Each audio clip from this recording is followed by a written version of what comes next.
se mi vratimo malo na to zašto nekome smeta kad neko u biografiji navede da je udat ili oženjen i da ima decu. U ovom famoznom udžbeniku koji su promovisali gospođa Marinika i gospodin Pajtić, sad ću da vam pročitam, samo vi vičite.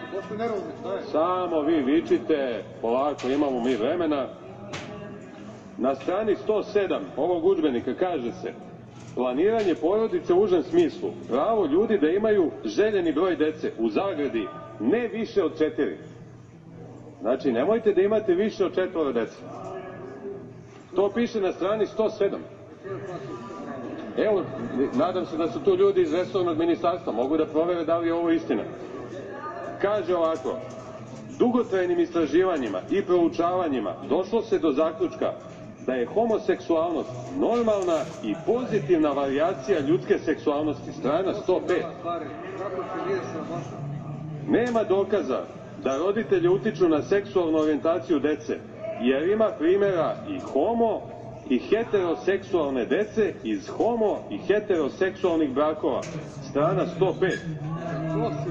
Na pitanje od kada nastaje homoseksualnost, na pitanje kada nastaje homoseksualnost. Poslaniče, razumeli smo. Samo da završim, gospođo Gojković. Da, molim. Imam obavezu. Čekajte. Nemojte da vičete, molim vas. Imam obavezu. Ne. Samo neka viču. Ja imam obavezu. Imam obavezu da uzmem u zaštitu ženu kojoj je najveći greh to što je istraživala zločin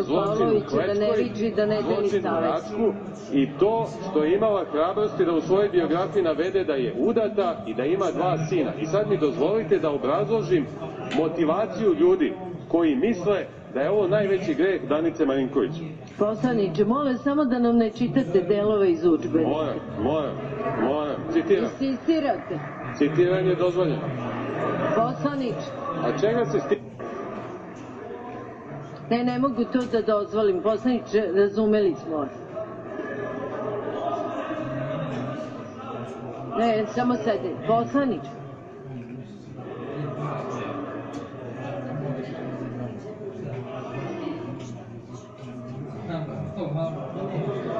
Ona je